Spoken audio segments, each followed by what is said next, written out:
Now the topic is that circular motion with variable speed. देखिए अभी हम जो पीछे सेंट्रीपिटल एक्सेलरेशन और सेंट्रीपिटल सीख रहे हैं वो यूनिफॉर्म सर्कुलर मोशन के लिए है। अगर कभी सर्कुलर मोशन यूनिफॉर्म ना हो, यूनिफॉर्म का मतलब स्पीड कांस्टेंट ना हो, हम सर्कल पे ट्रेवल तो कर रहे हो लेकिन हमारी स्पीड कम ज्यादा होती रहे, अप एंड डाउन, स्पीड या तो अप हो या डाउन हो या चेंज हो, स्पीड वेलोसिटी चेंज होती है हमेशा, डायरेक्शन चेंज तो वेलोसिटी चेंज, लेकिन स्पीड की वैल्यू अगर चेंज हो जाए तो हम बोलेंगे नॉन यूनिफॉर्म सर्कुलर मोशन। और अगर नॉन यूनिफॉर्म सर्कुलर मोशन है तो यहां पर टू काइंड के एक्सेलरेशन काम करेंगे। एक तो सेंट्रीपिटल होगा ही जो सेंटर की तरफ डायरेक्टेड होगा, एक एक्सेलरेशन आएगा टेंजेंशियल डायरेक्शन में, किधर आएगा, along the direction of tangent. ये due to the speed change आएगा, किसकी वजह से आएगा, एटी जो बना है टेंजेंशियल एक्सेलरेशन वो due to the change in speed है, और जो एसी बना है सेंट्रीपिटल वो due to the change of velocity है, यानी डायरेक्शन की वजह से। इन दोनों का जो रिजल्टेंट होगा, वेक्टर क्वांटिटीज है, एक्सेलरेशन क्या होता है, वेक्टर होता है, इनका जो रिजल्टेंट होगा वो डायगोनली इन पर होगा अगर पैरेललोग्राम कॉन्सेप्ट यूज कर लें वेक्टर का। तो यहां से हम लोग रिजल्टेंट एक्सेलरेशन निकाल सकते हैं, a is equal to root of AT square plus a c square. कभी कुछ प्रॉब्लम्स ऐसी दी जाएंगी जिनमें स्पीड भी वेरी होगी, थोड़ा सा 2-3 लाइन लिख लीजिए फिर ये फार्मूला नोट करना। लिखिए, when a body in circular motion with variable speed,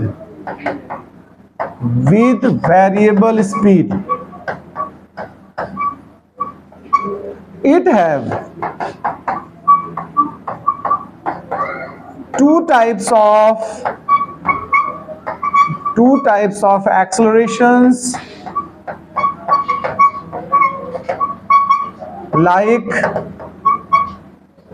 centripetal as well as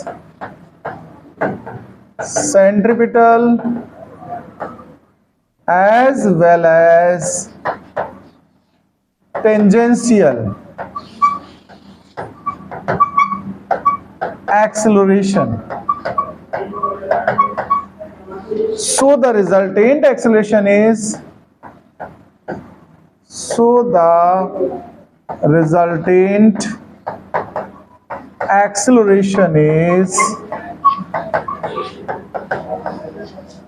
A is equal to root of 80 square plus AC square.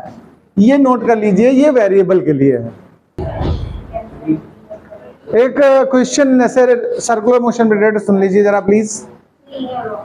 The question is depend on the circular motion. Question is given here, an insect trapped in circular groove of radius 12 centimeter. Circular groove है, groove मतलब कोई नाली वगैरह, ठीक है, उसमें एक insect trapped हो गया है, फंस गया है, रेडियस है 12 centimetre, along the groove steadily and complete 7 revolution 100 second. सुनिए जरा बात को, 100 सेकेंड में कितने रिवोल्यूशन पूरे होते हैं बताओ, 7 होते हैं, right. What is the angular speed and linear speed. सबसे पहला पॉइंट हमसे एंगुलर और लीनियर स्पीड पूछ रहा है, तो सुनिए 7 रिवोल्यूशन इन कंप्लीट्स इन यानी 100 सेकेंड गिव्स 7 रिवोल्यूशन, बोलो भाई। और जो रिवोल्यूशन पर सेकेंड होता है वो फ्रीक्वेंसी होती है। 1 सेकेंड के अगर रिवोल्यूशन फाइंड कर लो तो वो क्या बनता है, फ्रीक्वेंसी। तो इन 1 सेकेंड अगर हम नंबर ऑफ रिवोल्यूशन पता करना चाहें, 100 की जगह क्या लेना चाहते हैं, 1 सेकेंड। 1 सेकेंड में अगर पता करना हो तो 100 डिवाइड में चला जाएगा, तो इसको बोलेंगे रिवोल्यूशन पर सेकेंड। ये फ्रीक्वेंसी बन गई हमारी, क्या बन गई है, फ्रीक्वेंसी कितनी बनी बताओ, 7/100 revolution per second. First step पे हमने फ्रीक्वेंसी फाइंड किया है। हमें एंगुलर वेलोसिटी चाहिए थी, क्या चाहिए थी, अच्छा एंगुलर वेलोसिटी का फॉर्मूला हमने जो डिस्कस किया है पीछे देखो, in term of frequency 2πn, क्या डिस्कस किया है देखो, 2πn डिस्कस किया है। अच्छा 2 तो ठीक है, पाई की वैल्यू 22/7 और n की वैल्यू 7/100 आई कि नहीं आई बताओ, 7 से 7 सीधा कैंसिल हो गया, देख लो आप जरा इस बात पे। तो 44/100 बचा कि नहीं बचा, यानी 0.44 रेडियन पर सेकेंड। यूनिट ओमेगा की क्या होती है, रेडियन पर सेकेंड। ये एंगुलर वेलोसिटी निकल आया सबसे पहला स्टेप। अब हमें क्या निकालना है, लीनियर वेलोसिटी। सुन लीजिए, हम लीनियर निकालने जा रहे हैं। लीनियर वेलोसिटी के लिए एक रिलेशन सिखाया मैंने, आपको याद होगा, v is equal to r omega. Radius हमें कितनी गिवन है इस क्वेश्चन में, जरा देख लो आप, 12 सेंटीमीटर। तो 12/100 लिख सकते हो कि नहीं लिख सकते हो, बताओ। रेडियस हो गई या 0.12 लिख लो, ओमेगा अभी 0.44 निकला, इनका मल्टीप्लाई कर दो। 12 4 जा 48, 12 4 जा 48 और 4 कितना हुआ 52, और डेसिमल आएगा 4 डिजिट आफ्टर। कब आएगा डेसिमल, आफ्टर 4। तो ये हो गया मीटर पर सेकेंड में वेलोसिटी लीनियर निकल आई। कोई दिक्कत इसमें, बताओ भाई। अच्छा, और देखो हमसे क्या डिमांड दिया, is the acceleration vector is constant vector, what is the magnitude. आप देखो क्वेश्चन कह रहा है कि क्या एक्सेलरेशन कांस्टेंट होगा या नहीं होगा। तो अगर यूनिफॉर्म सर्कुलर मोशन है तो फिर वो कांस्टेंट होगा, वेरिएबल है तो नहीं कांस्टेंट होगा। अब यहाँ हमारे पास जो क्वेश्चन की सिचुएशन है, देखो ध्यान देना, circular radius along that complete straightly लिखा, देखो क्या लिखा है, स्ट्रेटली मतलब यूनिफॉर्म हो गया एक तरीके से। तो एक्सेलरेशन कैसा हुआ, कांस्टेंट।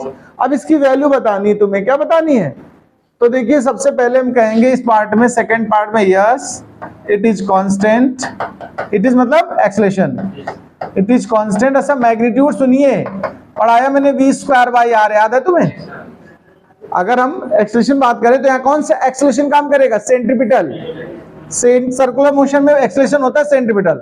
तो v², v अभी निकाली 0.0522, 2 बार लिखना है तुम्हें, 0.0528। देखो अपान में r रेडियस कितना था 0.12। सिंप्लीफाई तो कर ही लोगे मुझे लग रहा है, कैलकुलेशन नहीं कर पाओगे क्या।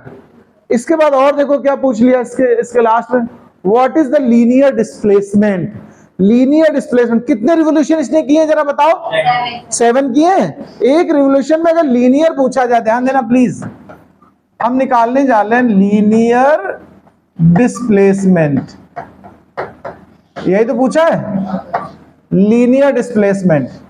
अगर डिस्टेंस पूछी जाती, मेरी बात सुनिए, डिस्टेंस अगर हमको पूछा जाता तो हम कह देते 7 टाइम्स ऑफ 2πr, ये डिस्टेंस हो जाता। लेकिन वो ऐसे round and round and round लगा रहा है। एक कंप्लीट रिवॉल्यूशन के बाद डिस्प्लेसमेंट कितना होता बताओ, 0 होता कि नहीं होता, बोलो। ये डिस्टेंस है, ये हमने अभी क्या बताई है। अगर क्वेश्चन डिस्टेंस पूछता तो, यहाँ पूछा नहीं था हमसे डिस्प्लेसमेंट पूछा है।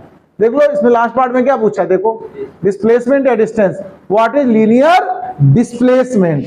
तो सुनिए ध्यान देना भाई साहब, डिस्प्लेसमेंट की बात हो रही है, ये डिस्टेंस तो लिख दिया मैंने, अब डिस्प्लेसमेंट की बात करते हैं।